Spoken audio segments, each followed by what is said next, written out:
বন্ধুরা, আজকে তোমরা যে পেজটি স্ক্রিনে দেখতে পাচ্ছ এইটি হচ্ছে রেপার্টরি বইয়ের ভার্টিগো চ্যাপ্টার।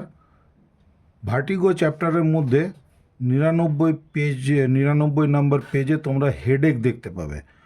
এই যে হেডেক, ধরো এইটা শুনে কিন্তু আমরা ভাবি যে হেড চ্যাপ্টারে আমরা কিন্তু পেতে পারি, কিন্তু হেড চ্যাপ্টারে কিন্তু হেডেকটা পাচ্ছি না।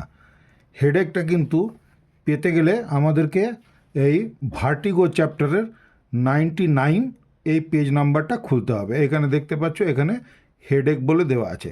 হেডেকের উপরে কোন কোন ওষুধগুলি ফার্স্ট গ্রেড, কোনটি সেকেন্ড গ্রেড, হ্যাঁ, কোনটি থার্ড গ্রেড আছে, সেগুলো কিন্তু সব দেওয়া আছে। তো এগুলো তোমরা দেখতে পাচ্ছ, এটা স্ক্রিনশট নিয়ে পড়ে নেবে। আমি আমার মতন একটু আলোচনা করার চেষ্টা করছি, সেটা দেখো, তোমাদের আশা করছি ভালো লাগবে। ভালো লাগলে ভিডিওটি সম্পূর্ণ দেখবে এবং লাইক, শেয়ার, সাবস্ক্রাইব করে আমাকে সাথ দেবার চেষ্টা করবে।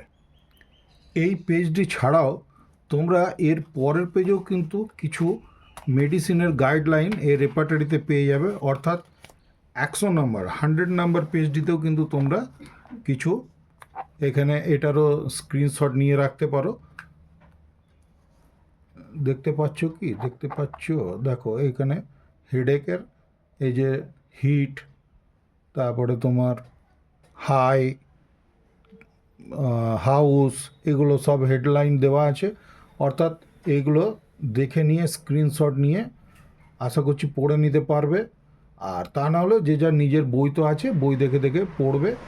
আমি একটু আমার মতন একটু আলোচনা করবার চেষ্টা করছি যে হেডেক হেডেক বেশ কয়েক রকমের হয়, সেটা নিয়ে আমি একটু বলি। এইখানে রেপার্টরি দেখে আমরা তো কোন মেডিসিন কার জন্য সুটেবল সেটা আমরা পেয়ে যাব।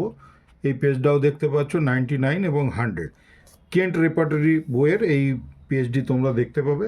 আমি একটু বলি, হেডেক কিন্তু অনেক ধরনের হয়। যেমন ধরো বিলিয়াস হেডেক, তারপরে সিক হেডেক। বিলিয়াস নামে তোমরা বুঝতে পারছো, বিলিয়াস অর্থাৎ লিভার সংক্রান্ত কারণ থেকে defective action of the liver, এর দ্বারা কিন্তু আমাদের যদি হেডেক হয়, অর্থাৎ লিভারের কোনো ডিস্টারবেন্সের জন্য যদি হেডেক হয়, তাকে আমরা বিলিয়াস হেডেক বলতে পারি।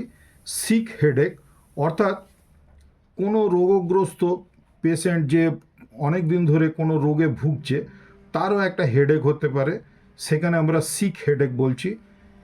এরপরে আসছে মাইগ্রেন। মাইগ্রেন টাইপের মানে ব্যথা, যেটা মাথাতে ব্যথা হয়, মাইগ্রেন টাইপের। হেমিক্রেনিয়ান ব্যথা বলা হয়, হেমিক্রেনিয়া থেকে যে ব্যথাটা হয় মাইগ্রেন বলা হচ্ছে। এছাড়াও কনজেস্টিভ হেডেক, অর্থাৎ কোনো রকমের হয়তো ঠান্ডা লেগেছে, ঠান্ডা লেগে বা রোদ লেগে এই ধরনের কনজেশনের ফলে যে হেডেক হয় তাকে বলা হচ্ছে কনজেস্টিভ হেডেক। এছাড়াও অকুলার হেডেক আছে, অর্থাৎ চোখের ওভার ইউজ দেখবে আমরা বলে থাকি যে যদি চোখের উপরে স্ট্রেন পড়ে, তার থেকেও কিন্তু হেডেক হয়। চোখে যাদের হয়তো দেখতে অসুবিধা আছে, পাওয়ার আছে, তাদেরও কিন্তু অসুবিধা হয়, হেডেক হয়, সেখানে আমরা অকুলার হেডেক বলছি। এবারে নোজ এবং ন্যাজোফ্যারিক্স, নেজাল কজে যদি নাকের কারণে যদি কোনো হেডেক হয়, সেইখানেও একটা হতে পারে, সেখানে বলা হবে নেজাল কজে হেডেক। নেজোফ্যারিংসের যদি কোনো ডিস্টারবেন্স থাকে, সেখানেও কিন্তু একটা হেডেক আসতে পারে। ইয়ার কজে, অর্থাৎ যদি কানের কোনো প্রবলেম থাকে, কানে শুনতে পাচ্ছে না, কানে ব্যালেন্সের যে প্রবলেম হয়, তার থেকেও কিন্তু হেডেক হতে পারে, সেটাকে আমরা ইয়ার কজেস হেডেক বলতে পারি। এবারে সিফিলিটিক হেডেক, অর্থাৎ যাদের সিফিলিস ব্যাকগ্রাউন্ড আছে তাদেরও একটা হেডেক হতে পারে।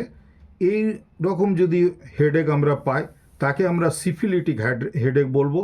এইবারে বলা হচ্ছে গ্যাস্ট্রিক হেডেক, অর্থাৎ যাদের খুব বেশি গ্যাসের ফরমেশন হয় এবং ডিসপেপসিয়া হয়ে যায়, অর্থাৎ পেট ভারী ভারী ভাব, বা পেট আমরা এক্সামিন করলে দেখতে পাবো ডিস্টেন্ডেড অ্যাবডোমেন থাকবে, সেই ক্ষেত্রে আমরা সেই হেডেকটিকে গ্যাস্ট্রিক হেডেক বলে বয়ান করব। এবারে বলা হচ্ছে ব্রেন টিউমার যদি থাকে কারুর, সে ব্রেন টিউমারের কজেও কিন্তু হেডেক হতে পারে, তখন সেখানে সেটি ব্রেন টিউমারের কজে হেডেক বলে আমরা জানব। এরকম হেডেক সম্পর্কে কিন্তু অনেক রকমের তার ভ্যারাইটি আছে এবং সে অনুযায়ী বিভিন্ন ধরনের মেডিসিনও কাজ করে। তো আমি আজকে বিলিয়াস হেডেকের উপরে কতগুলি মেডিসিন আমাদের হোমিওপ্যাথির খুব ভালো কাজ করে সেগুলো বলবো। অন্যান্য দিন অন্যান্য হেডেকগুলো নিয়ে আমি তাদের মেডিসিনও বলে দেবো, তোমরা আমার ভিডিওকে ফলো করতে থাকো। বিলিয়াস হেডেকের ক্ষেত্রে যেমন পোডোফাইলাম এই ওষুধটি খুব ভালো কাজ করে।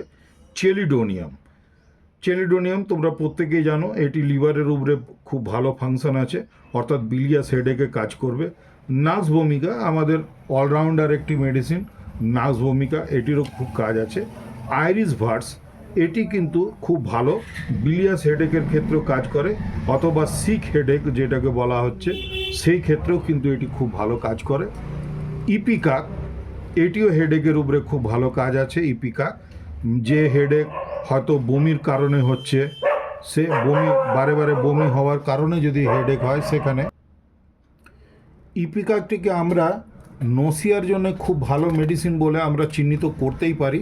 তার সাথে নসিয়ার কজে যদি দেখা যায় যে কারোর হেডেক হচ্ছে, নসিয়া বা ভোমিটিং, বারে বারে ভোমিটিং করার জন্য যদি কারো হেডেক হয়, সেখানে আমরা ইপিকাক মেডিসিনটি কিন্তু ব্যবহার করতে পারি। ব্রায়োনিয়া এটিও আমাদের খুবই অলরাউন্ডার একটি মেডিসিন, তবে এটি হেডেকের উপরে যদি হেডেকটি এমন হয় যে তার হেডেকটা প্রেসার দেওয়ার ফলে আরাম হয়ে যাচ্ছে, সেই ক্ষেত্রে আমাদের ব্রায়োনিয়া হয়ে যায় প্রমিনেন্ট একটি মেডিসিন। এছাড়াও কাশি সর্দিতেও এটি খুব ভালো কাজ করে, তোমরা জানো। ভেরেট্রাম অ্যালবাম এই ওষুধটিও বিলিয়াস ভমিটিং যখন হতে শুরু করে, অর্থাৎ পিত্ত বমি হচ্ছে, এরকম দেখবে পেশেন্ট এসে বলছে পিত্ত বমি হচ্ছে, কেউ কেউ কাঠ বমি বলে এটিকে ব্যাখ্যা করে আমাদের সামনে, সেই ক্ষেত্রে এটি কিন্তু খুব ভালো কাজ করে। তো আজকে মোটামুটি এই ভিডিওতে আমি হেডেক সম্পর্কে কতগুলি মেডিসিনের নাম বললাম, আরও অনেক মেডিসিন আছে এবং আমি হেডেকের অনেক ভ্যারাইটিসগুলো তোমাদেরকে বললাম। আশা করছি এই ভিডিওটা তোমাদের কাজে দেবে, অল্প হলেও কাজে দেবে। যদি কাজে দেয় বা ভালো লাগে তাহলে তোমরা লাইক, শেয়ার, সাবস্ক্রাইব করে আমার সাথ দেবার চেষ্টা করো, আর নিজের শরীরের যত্ন নেবে অবশ্যই। এই কথা বলে আমি আমার এই ছোট ভিডিওটি সমাপ্ত করলাম।